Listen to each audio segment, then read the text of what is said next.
Ya bismillah, assalamualaikum warahmatullahi wabarakatuh. Kembali lagi channel ini di Bimbingan Belajar Ar-Rayhan. Ini adalah part kelima atau pertemuan kelima pembelajaran daring matematika khusus kelas 8 SMP atau MTS.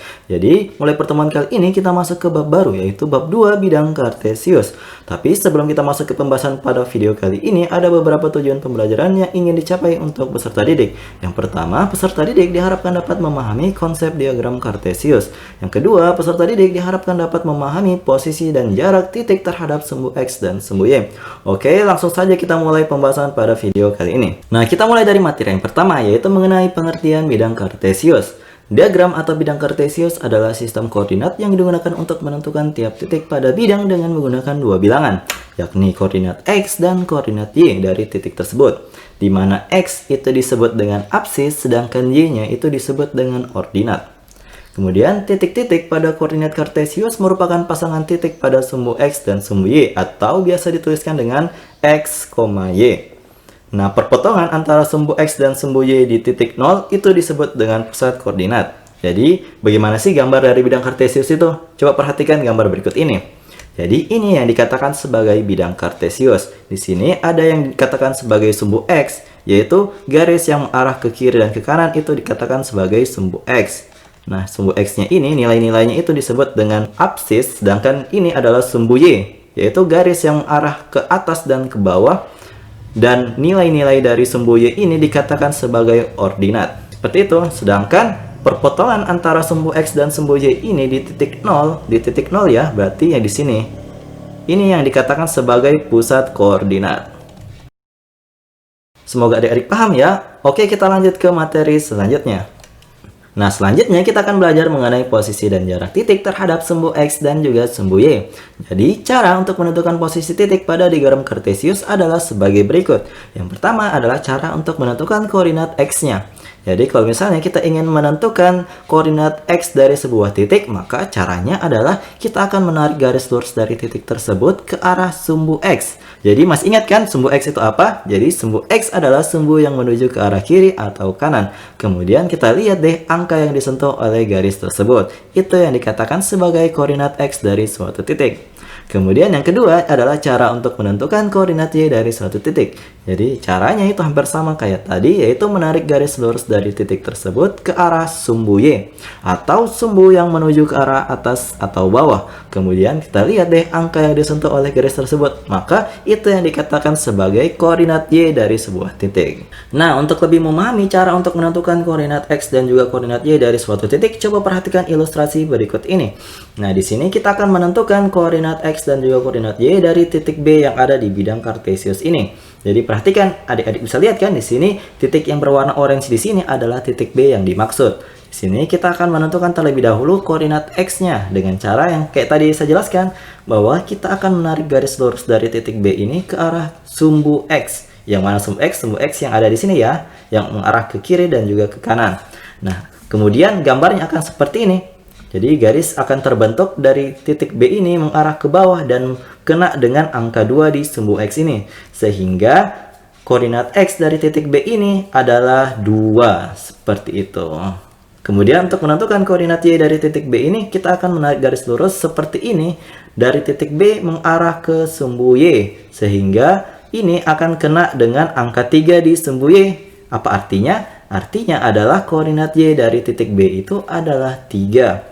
Sehingga koordinat titik B-nya adalah 2,3. 2-nya ini adalah apsis, sedangkan 3-nya ini adalah ordinat. Atau bisa juga kita tuliskan dalam bentuk seperti ini. Titiknya dulu di depan, B, baru dalam kurung 2,3. Seperti itu. Semoga adik-adik paham ya. Oke, kita lanjut ke materi selanjutnya. Nah, untuk lebih memahami cara untuk menentukan koordinat X dan juga koordinat Y dari suatu titik, coba perhatikan contoh berikut ini. Nah, ini sebenarnya adalah perluasan dari gambar yang tadi, yang titik B yang tadi. Kan di titik B tadi koordinatnya adalah 2,3 kan? Kali ini kita akan menentukan koordinat X dan koordinat Y dari titik A, C, D, E, F, G, H dari bidang kartesius berikut ini. Kita mulai dari titik yang A. Di titik A ini ketika kita garis lurus dari sini ke arah sumbu X, ternyata dia kena dengan angka 6. Berarti koordinat X-nya dari titik A adalah 6.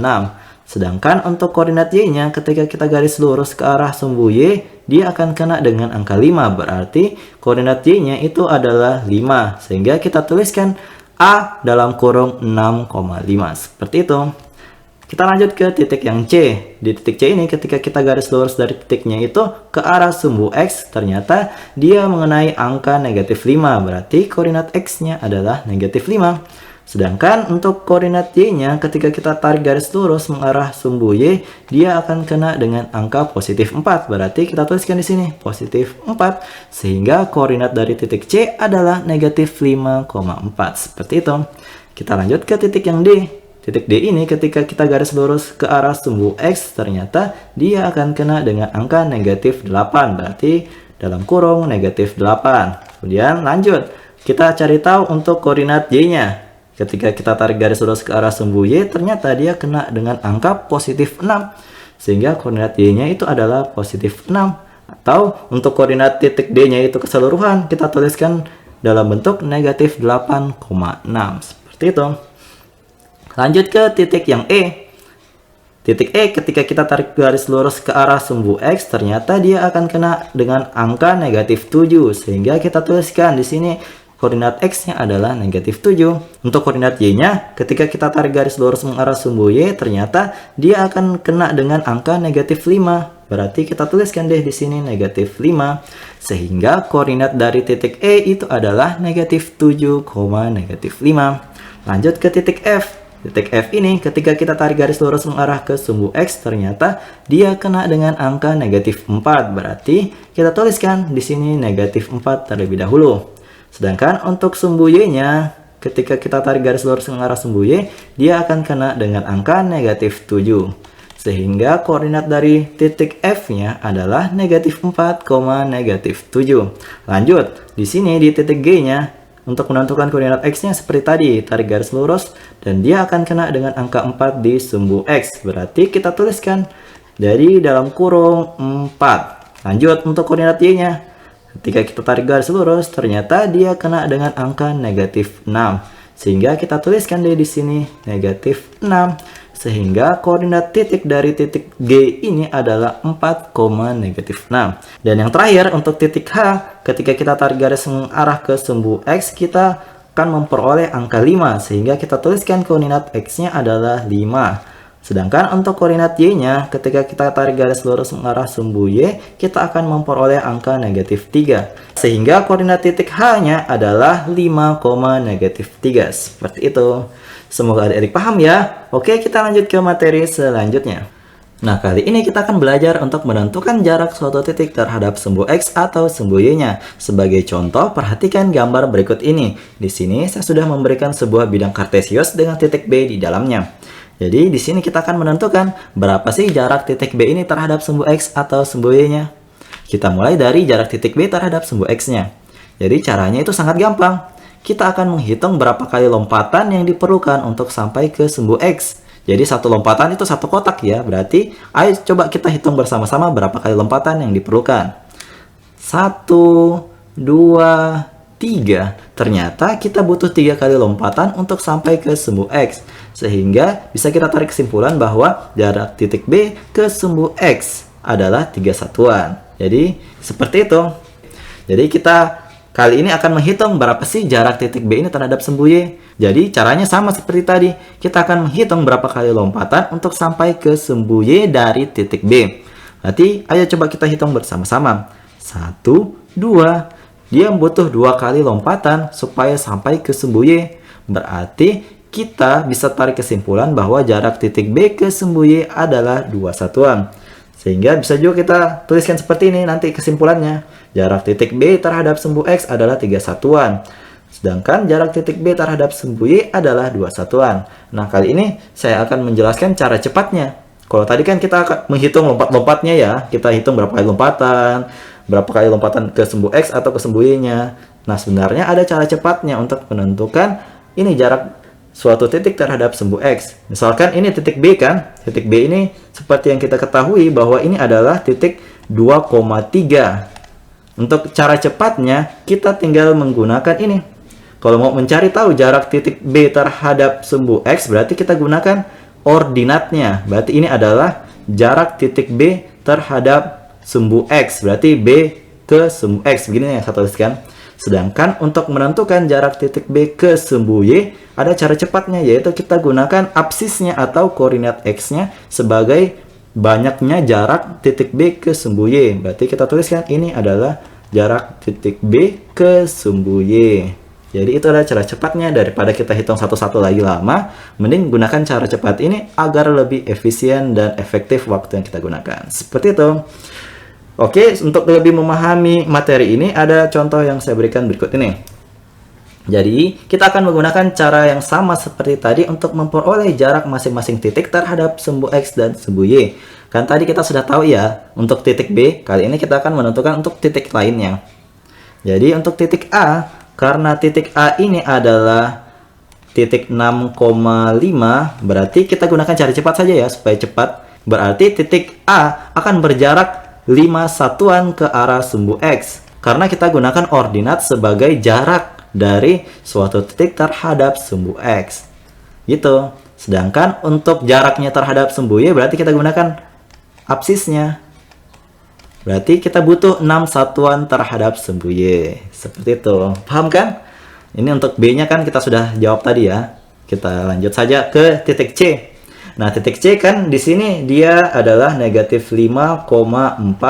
Berarti kita gunakan ordinatnya yang ini sebagai jaraknya terhadap sumbu X, yaitu 4 satuan terhadap sumbu X. Kemudian kita gunakan absisnya untuk sebagai jarak terhadap sumbu Y.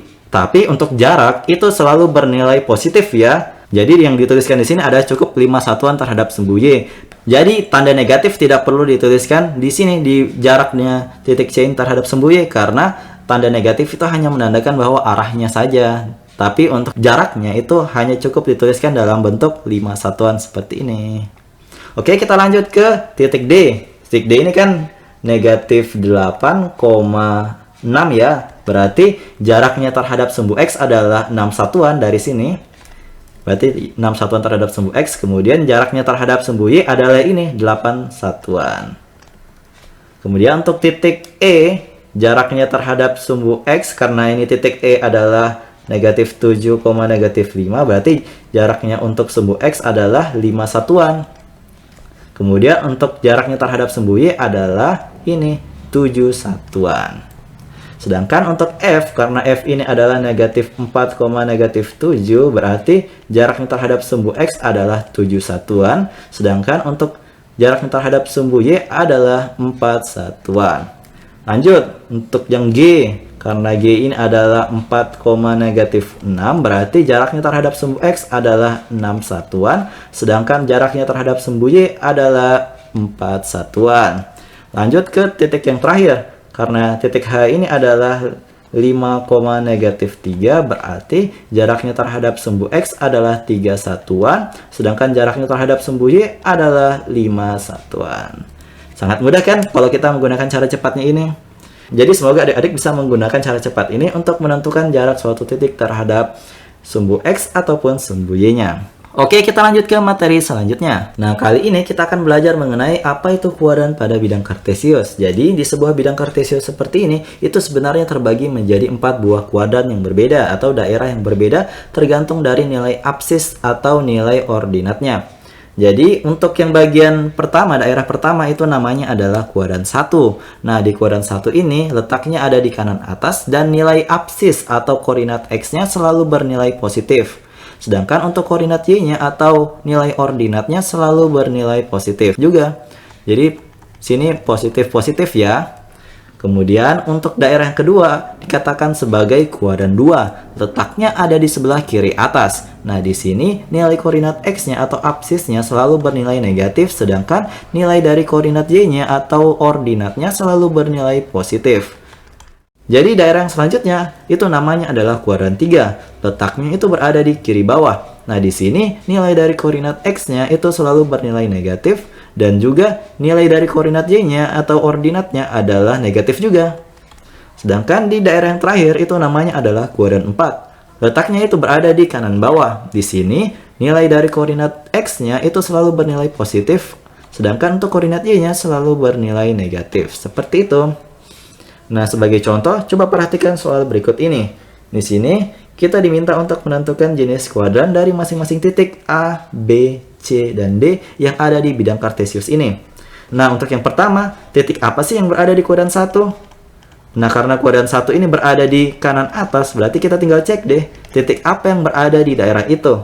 Ternyata hanya ada satu titik, yaitu titik D. Jadi, titik D ini adalah titik yang berada di kuadran 1. Jadi, nilainya titik D ini kan 2,5. Nah, di sini terbukti bahwa nilai dari titik-titik yang berada di kuadran 1 itu selalu bernilai positif, nilai absis dan nilai ordinatnya, seperti itu. Sedangkan untuk kuadran 2, titik yang berada di kuadran 2 ini adalah titik A. Titik A. Nah, titik A ini berada di koordinat negatif 3,1. Nah, berdasarkan ini, maka terbukti juga nilai-nilai yang berada di kuadran 2 itu selalu bernilai negatif absisnya, sedangkan ordinatnya itu selalu bernilai positif. Untuk kuadran 3, ayo kita cek lagi. Di kuadran 3 ini ada titik B. Nah, titik B ini berada di koordinat negatif 5, negatif 2. Nah, berdasarkan contoh ini kan terbukti bahwa nilai dari titik-titik yang berada di kuadran 3 selalu bernilai negatif absis dan ordinatnya. Seperti itu.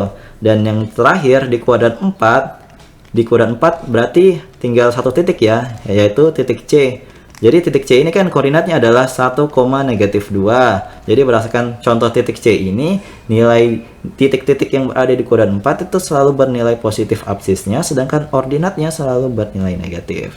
Semoga adik-adik paham ya. Oke, kita lanjut ke materi selanjutnya. Nah, di materi terakhir untuk video kali ini, kita akan mencoba untuk menggambar suatu titik pada bidang koordinat yang memiliki jarak tertentu terhadap sumbu X atau sumbu Y. Di contoh soal kali ini, jaraknya itu adalah 3 satuan terhadap sumbu X dan 5 satuan terhadap sumbu Y. Jadi, titik-titik apa saja itu? Ayo coba kita amati langkah-langkah pengerjaannya. Kita mulai dari langkah yang pertama. Jadi caranya yang pertama adalah menentukan satu koordinat titik pada kuadran 1 yang memiliki jarak 3 satuan terhadap sumbu X dan 5 satuan terhadap sumbu Y. Nah, kan tadi kita sudah mempelajari cara cepatnya ya. Jadi kalau misalnya jarak di sumbu X itu jadi ordinatnya, sedangkan jaraknya terhadap sumbu Y itu jadi absisnya. Sehingga kita peroleh titik yang pertama itu adalah titik A, yaitu 5,3. Seperti itu, semoga paham ya. Oke, lanjut ke langkah kedua. Nah, di langkah kedua ini kita akan menentukan koordinat titik lainnya pada kuadran 2, 3, dan 4 yang memiliki jarak yang sama, yaitu 3 satuan terhadap sumbu X dan 5 satuan terhadap sumbu Y. Jadi seperti yang kita pelajari sebelumnya, titik-titik yang berada di kuadran 2 itu selalu bernilai negatif absisnya, sedangkan ordinatnya bernilai positif. Berarti titik B-nya itu adalah negatif 5,3. Sedangkan untuk di kuadran 3, titik C itu pasti bernilai negatif kedua-duanya, absis maupun ordinatnya. Berarti negatif 5, negatif 3 adalah titik C-nya. Sedangkan untuk titik D yang berada di kuadran 4, karena di kuadran 4 titiknya itu absisnya itu adalah positif, sedangkan ordinatnya adalah negatif, berarti titiknya adalah titik D 5, negatif 3. Nah, setelah kita memperoleh 4 buah titik ini, maka kita cukup menggambarkan titik-titik ini pada bidang koordinat sebagai berikut ini. Jadi, kan titik pertama adalah A 5,3, berarti X-nya 5, Y-nya 3, berarti ada di sini. Ini adalah A 5,3. Kemudian kita lanjut di titik B. Titik B kan negatif 5,3, berarti letaknya di sini dong. Ini adalah titik B, negatif 5,3. Titik C selanjutnya di negatif 5, negatif 3, berarti di sini ya. Ini adalah titik C, yaitu negatif 5, negatif 3. Dan yang terakhir adalah titik D. Titik D itu adalah 5, negatif 3. Berarti posisinya ada di sini. D adalah 5, negatif 3. Nah, ini dia adalah 4 buah titik yang memiliki jarak 3 satuan terhadap sumbu X dan 5 satuan terhadap sumbu Y. Jadi caranya seperti itu ya. Semoga adik-adik paham semua materi dari awal video ini sampai dengan yang ini. Nah, untuk lebih meningkatkan pemahaman adik-adik mengenai materi pada video kali ini, di sini saya sudah memberikan 2 buah latihan soal yang bisa adik-adik kerjakan dari rumah. Jadi kalau misalnya ada yang mau ditanyakan dari awal video ini maupun di latihan soal ini, jangan lupa untuk komen di bawah ya, nanti insya Allah kami akan bantu. Jadi kalau misalnya video ini bermanfaat untuk adik-adik semua, jangan lupa like, share, and subscribe channel ini. Dan jangan lupa nyalakan bel notifikasi untuk mendapatkan pemberitahuan lebih awal. Oke, sampai jumpa di video selanjutnya. Wassalamualaikum warahmatullahi wabarakatuh.